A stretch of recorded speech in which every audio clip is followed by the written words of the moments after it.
చెప్పాలి కదా ఎంత చెప్పాలి చెప్తారు కాదా చపాతి కొట్టి చెప్తారు ఏదో కాంగ్రెస్ పార్టీకి సంబంధించి ఇవాళ రేపు అభివృద్ధి నాయకుడు ఇంతకుముందే సత్యంగా చెప్పినారు. ఇది 6వ నియోజకవర్గం మన మానకొండ హుజూరాబాద్. నిన్న హుజూరాబాద్ సిరిసిల్ల 20,000 చెప్పదండి. కాంగ్రెస్ అభ్యర్థి ఫైనల్ కాగానే 22వ తారీఖు నాడు నామినేషన్ వేస్తారు. కాంగ్రెస్ ఎక్కడ కూడా అదే ఎప్పుడే అవుతుంది. అందుకే ఎత్తుల కార్యకర్తలారా ఊర్లలో ధైర్యంగా మళ్ళా యుద్ధ విధంగా వేస్తే ఎదుటి నాకౌట్ చేస్తామో అదేవిధంగా జవాబు చెప్పి ఓట్లు వేసుకునే తయారుగానే మీ వేదిక మీద నాయకులు మీకు అండగా ఉన్నా. మాట్లాడి సరిపోకపోతే ముఖ్యమంత్రితో సహా మీ వేదిక ఉన్నానని ఎవరికి భయపడే అవసరం లేదు. మాటలకే పరిమితమైనటువంటి అవునయ్యా. మొన్న శ్రీరామనవమి అయింది, శ్రీరాముని కళ్యాణం అయింది. అందరి కళ్యాణం పిల్లలు ఒకసారి చేయగలరు. కళ్యాణం ఉండలేదు. శ్రీరాముని నవమికి శ్రీరామ కళ్యాణం అంటే 5 రోజులు.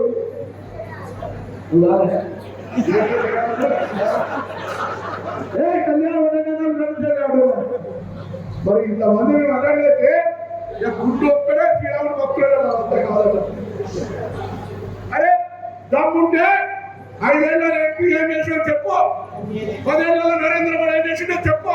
ఇదో పెద్ద రావణ ఫోటో పెట్టి ఇదో గుండు ఫోటో పెట్టి ఉంటారు. అరే నేను చెప్తాను, నేను ఎక్కువ ఇదిగా పనులు చెప్పా. నేను తెలంగాణ కోసం మీ ఎంపీగా మీ ఆశీర్వాదంతో పార్లమెంట్కి వస్తే ఆనాడు ఢిల్లీ వేదికగా పార్లమెంట్ తెలంగాణ కోసం పెట్టారు. దమ్ము నుండి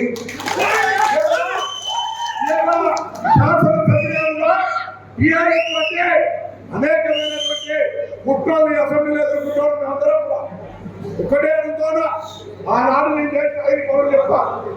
మీరు బీజేపీ కూడా వచ్చినా టీఆర్ఎస్ వచ్చేసి 5 పనులు. నేను పాస్పోర్ట్ ఆఫీస్ వచ్చిన అందరికి ఉపయోగం కదా. పాస్పోర్ట్ ఆఫీస్ తిరుపతి రాయి అందరికి ఉపయోగం కదా. మోడల్ స్కూల్ అందరికి ఉపయోగం కదా. కేంద్రీయ విద్యాలయం పిల్లలందరూ చదువుకుంటారు కదా. మాధవ శిశు కేంద్రం 150 పడకల ఆసుపత్రి ఎక్కువ చెప్తానే అయితే చెప్పిన బ్రిటీ హాస్పిటల్లో ఉన్నది, ఎలగందర్ గుడిలో ఉన్నది, నేషనల్ హైవే ఉంది, అనేకం ఉన్నాయి. 5 పనులు చెప్పిన తెలంగాణ ముందే కూడా కొట్టాలనుకుంటారు. భారతీయ జనతా పార్టీ అంటే మల్ల యుద్ధం చూసాడు. మల్ల యుద్ధం అంటే కుస్తీ. నాకౌట్ అంటే కింద పడేసి లేకుండా ఆపితే నాకౌట్ కోర్టు పేరు. ఇవాళ మీ దగ్గర కూడా ఎవరైనా టీఆర్ఎస్ మీ దగ్గర అడగండి. 15 అధికారులు ఉన్నారు. తెలంగాణకి ఏం చేశారు, కరీంనగర్ జిల్లాకి ఏం చేశారు, చొప్పదండికి ఏం చేశారు, రామానికి ఏం చేశారు, రామాడు బెదిరకి ఏం చేశారో చెప్తాను. ఊరు నుంచి మొదలు పెట్టుకుంటే జిల్లా దాకా ఏం చేశారు అడగండి. మీ ఊర్లో మీ పోలింగ్ స్టేషన్లో భారతీయ జనతా పార్టీ పార్లమెంట్ సభ్యులు వస్తే ఆయన ఈ నియోజకవర్గంలో ఎన్నిసార్లు వచ్చినా ఎంపీగా ఈ నియోజకవర్గంలోకి ఏం చేసినావు? అసలు నీ పార్టీ నరేంద్ర మోడీ ఎన్నికల ముందు సంవత్సరానికి 2 కోట్ల ఉద్యోగాలు ఇస్తాడు. ఉద్యోగాలు ఇవ్వకపోగా నిరుద్యోగ సమస్య పెరిగే విధంగా పరిశ్రమలన్నీ ఆదాని అంబానికి పెట్టుకోవాలి. అడగండి. అంతేకాదు ఈరోజు నరేంద్ర మోడీ ప్రభుత్వంలో 15 లక్షల రూపాయలు ఖాతాకి ఇస్తారు. అది కూడా పరిస్థితుల వల్ల రైతుల ఆదాయాన్ని రెట్టింపు చేస్తారని, రైతులకు పెన్షన్ ఇస్తారని, రైతుల పేరు మీద చట్టాలు తెచ్చి ఢిల్లీ వేదికగా ధర్నా చేసి 100 మందిని రైతులు చనిపోవడానికి కారణమైనటువంటి ఈ నరేంద్ర మోడీ ప్రభుత్వం భారతీయ జనతా పార్టీ ఊళ్ళో ఎట్లా తిరుగుతుందని అడుగుతా ఉన్నాం. ఒక్క పని చెప్పలే. ఆ చిన్నలు వచ్చినా ఏదో సోమవారమా, రేపు బుధవారమా, రేపు మంగళవారమా ఏమన్నాడు? ఏమన్నా మంగళవారం రేపు మాట్లాడితే కడుపు నిండుతాదే, ఇట్లయితే కడుపు నిండుతుందా? వదిలేస్తే దూరం నీళ్ళు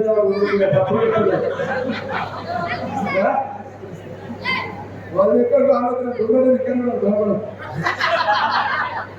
భూమిరెడ్డి కూడా ఎక్కడ రానా చెప్తుంది మధ్యపోయి రైతులు దిక్కలు ఏ ట్రైనింగ్ కూడా ఎక్కడ ఇంకా ఊరికే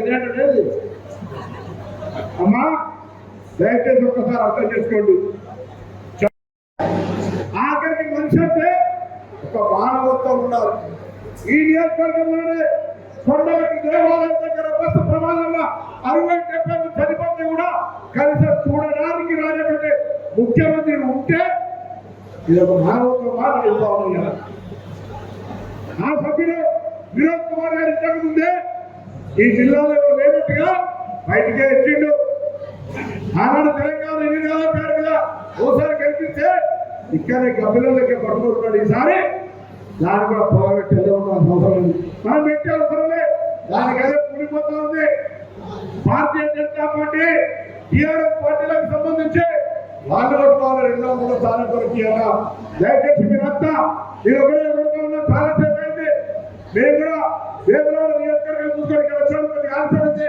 ఇక్కడ ఉన్న కొద్దిగా అనేక మంది అనేక రకాల చెప్పడం కార్యక్రమం అంతా కూడా సౌండ్ అంతా మన ఊళ్ళో చెప్పే విధంగా తయారై ఉన్నాం.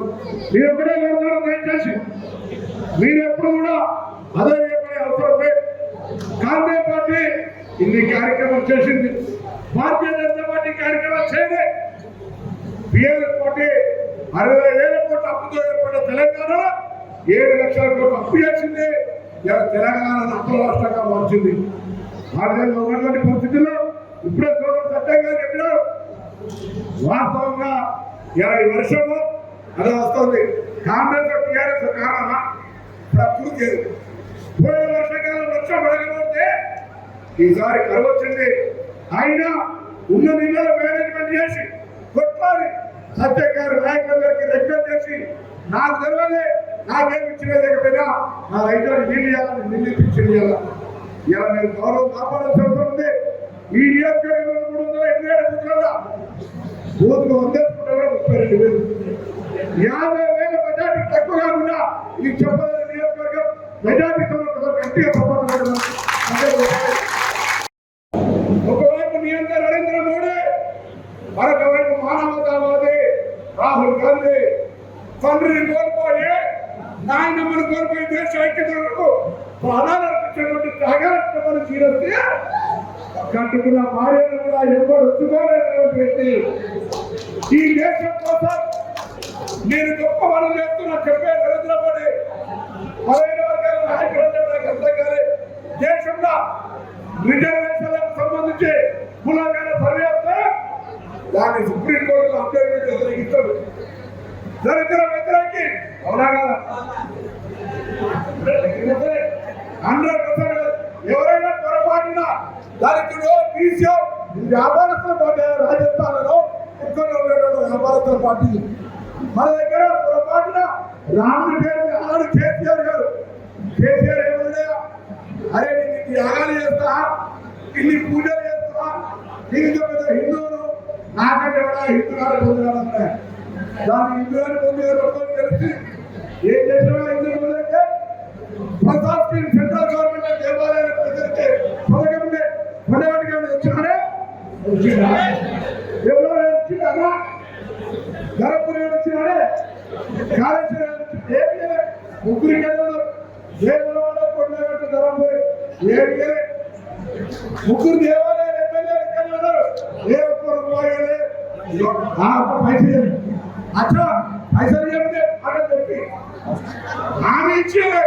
కానీ అయ్యా అందుకే ఏ ఊర్లో ఏ బీజేపీ తలెత్తుకొని తిరిగినా, ఏ టీఆర్ఎస్ తలెత్తుకొని తిరిగినా ఆ తల వచ్చే విధంగా మీ దేవగుండాలు ఉంటుందా? ఏ ఉంటుందా? ఉంటుందా? దమ్ముందా? మనం గట్టిగా ఉన్నామా లేదా? మనం పనిచేసినామా లేదా? ఊర్లలో జవాబు చెప్పాలి. ఏ చెప్తానో రోజు ఏ ప్రభుత్వానికి ఉండబడతాం. ఈ ప్రభుత్వం ఇక్కడ ఉన్నది 1, 2, 3, 4 ఉన్నాయా? దమ్ముంటే ప్రత్యేక చూడటం ప్రభుత్వం ఉంటుందంటే దమ్ముంటే ఒకసారి మంచిగా చూడమని మా ప్రభుత్వాన్ని అంటున్నారు. అదే ఎవరు కూడబడి ప్రజా ప్రభుత్వం ఇది. ప్రజలతో ఎన్నికబడ్డారు. ఊరికే అన్న తప్ప అనుకుంటా ఉన్నాడు. అరే బాబు 25,000 కష్టపడే రాజకీయాల్లో ప్రజా సమస్యలన్నీ కలిసి అందరూ కూడా. కాబట్టి దయచేసి ఇవాళ మేమంతా ఈ నియోజకవర్గ అభివృద్ధి, ఈ జిల్లా అభివృద్ధి, కరీంనగర్ లోక్సభ సీట్లలో 4 ఎమ్మెల్యేలు గెలిచినాం. జిల్లాలో ఉమ్మడి జిల్లాలో 13 మంది గెలిచినాం. ఈ జిల్లా అభివృద్ధి కొరకు అహర్నిశలు కృషి చేద్దాం.